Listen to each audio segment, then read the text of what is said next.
Ce soir, je vais vous présenter deux plugins.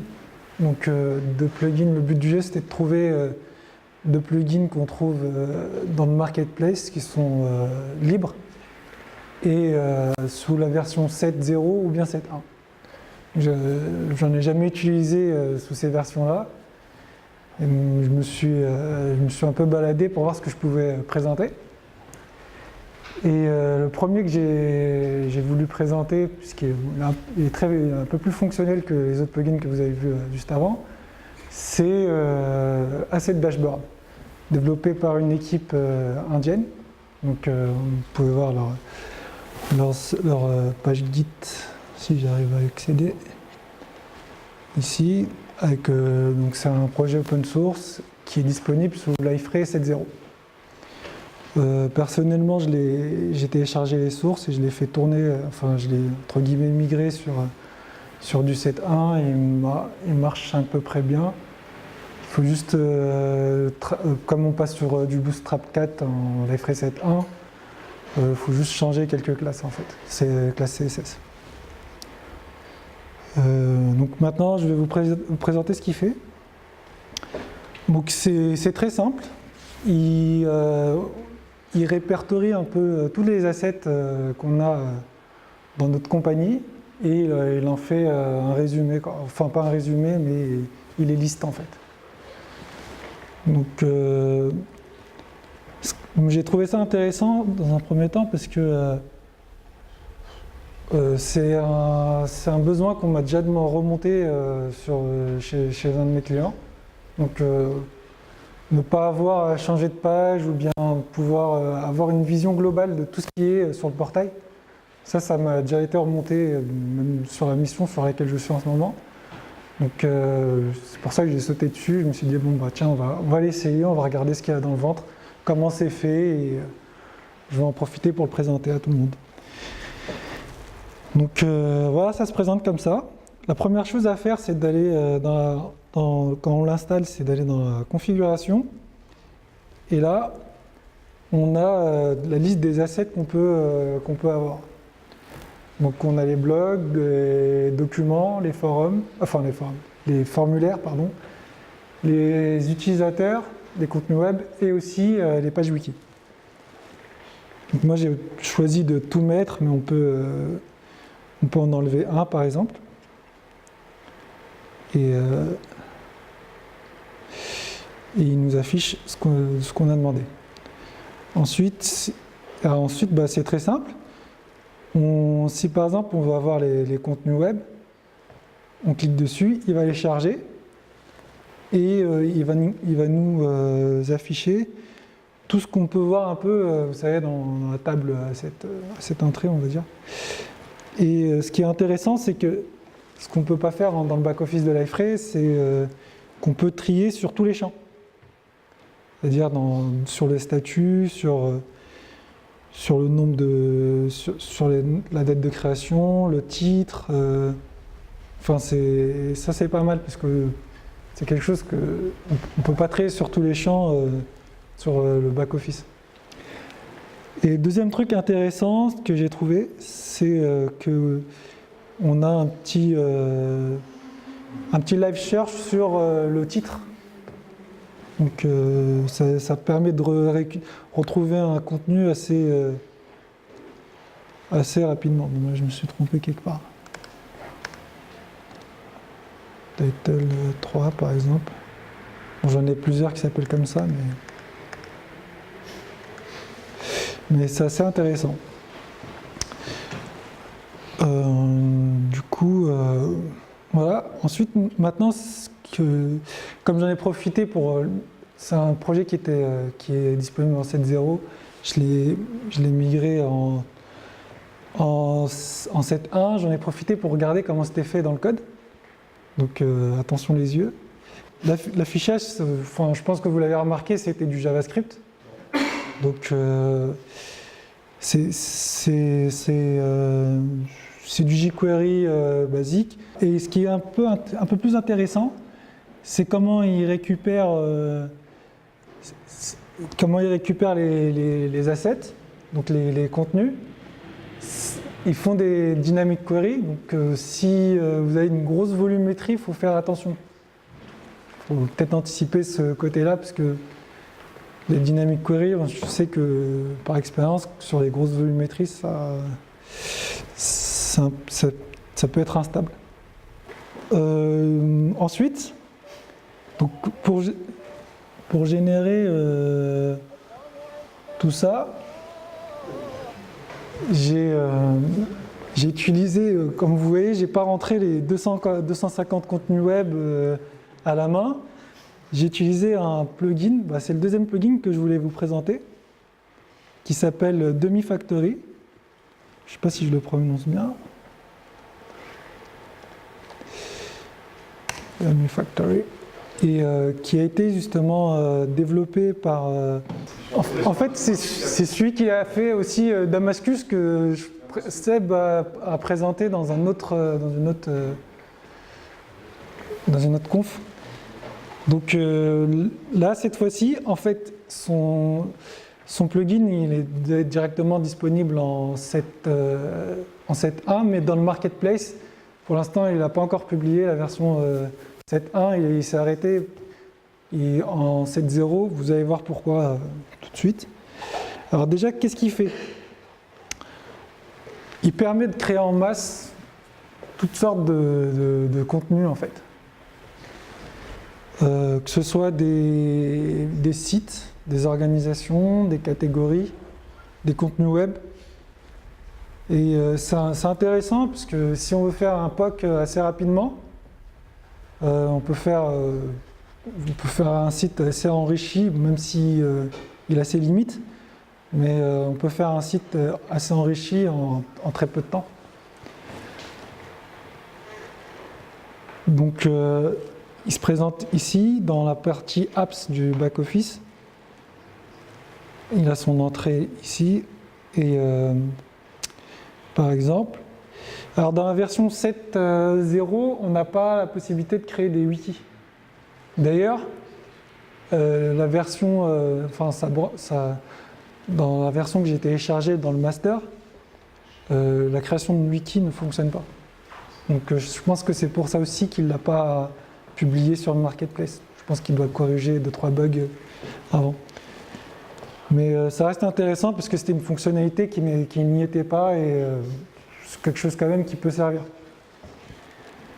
Donc moi, la première chose sur laquelle je suis allé, c'était la création de contenu web pour voir à quoi ça ressemblait.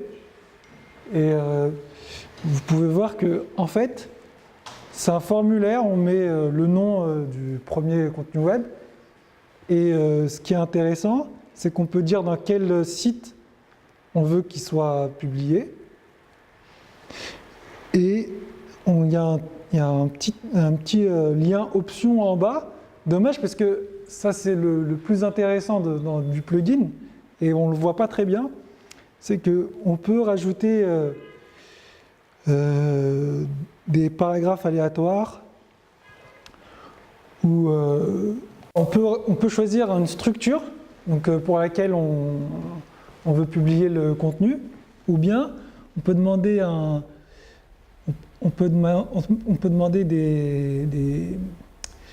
du contenu aléatoire, et là on peut rajouter des liens vers des...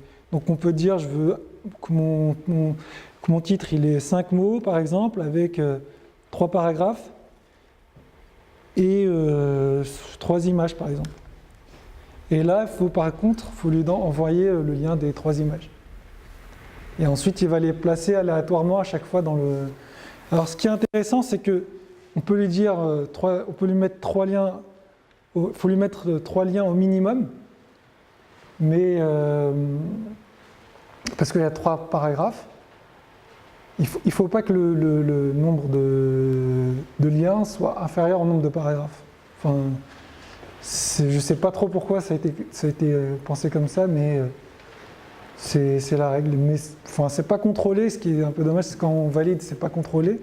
Ça peut être une exception dans les logs, et après, c'est en débuguant que j'ai compris que c'était ça. Et du coup, on peut mettre beaucoup plus de liens vers des images qu'il y a de paragraphes. Comme ça, quand il va créer les contenus, si vous avez une liste, je sais pas moi, de 70 ou 100 images, et que vous créez 50 contenus, ben vous n'aurez pas toujours les mêmes images dans les contenus. Du coup, ça fait vraiment un truc réaliste. Du coup, ce plugin, donc c'est un peu la même vue partout. On a la possibilité du coup de créer des organisations, des pages, des sites. Je vais être honnête avec vous, j'ai pas tout essayé. J'ai juste essayé blog, contenu web et la création de sites, il me semble. Et des users, effectivement. Et donc ça a l'air pas mal. Et il y a un truc qui m'a un peu intrigué, je suis allé regarder dans le code. C'est la création de contenu web. Parce que c'est quelque chose aussi pareil qu'on m'a demandé, qui m'est arrivé de faire dans d'autres missions, ou même dans plusieurs missions même. C'est de manière programmatique, comment le développeur qui a fait ce plugin, comment il s'en est pris pour créer des contenus web de manière programmatique. Je me suis dit, pour moi, il n'y avait qu'une seule manière, une seule méthode. Et j'ai vu, je vous invite j'ai regardé rapidement, mais je vous invite de regarder le code de plus près, parce que c'est intéressant. Il utilise un service Liferay et il génère des feeds, ce qu'on appelle l'objet feeds dans Liferay, et il met sa structure. Il colle sa structure et là, Liferay fait le job de manière automatique. C'est intéressant, je vous invite quand même à aller regarder ce qu'il a fait.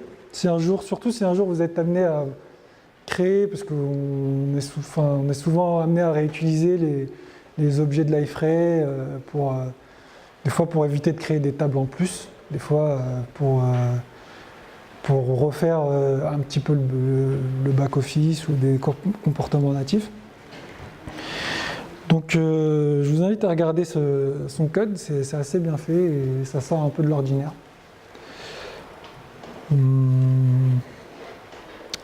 Voilà, c'est tout pour moi.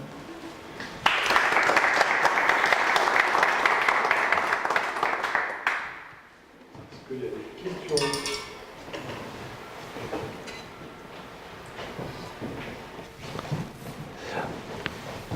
Après, si j'ai encore un peu de temps, j'aimerais parler d'un autre...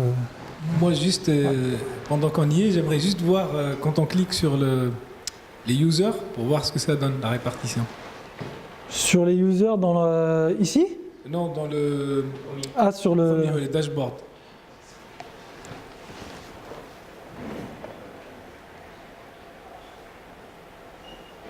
Voilà. Donc on a les... Après on peut... Date d'arrivée, par exemple, date de création, oui, c'est bien. Là par exemple, on peut en afficher 100 par 100. Et on peut exporter, c'est possible ? Non, on peut pas exporter, on peut juste l'export. De toute manière, on peut faire cette pub back-office. Ouais. Ok, merci. Donc, par contre, je suis passé un peu rapidement sur d'autres spécificités. Si, par exemple, dans les contenus web, si on a des contenus en draft ou autre, dans d'autres statuts, il les affiche en fait. Il met aussi à côté, vous voyez le petit bloc vert, il met à côté avec un autre code couleur, draft par exemple en rouge. Et ça permet aussi d'avoir aussi une vue globale. Ce qui est bien aussi, l'intérêt des plugins comme ça, c'est pas, c'est que on se dit que... Vous me laissez 2 minutes ou pas?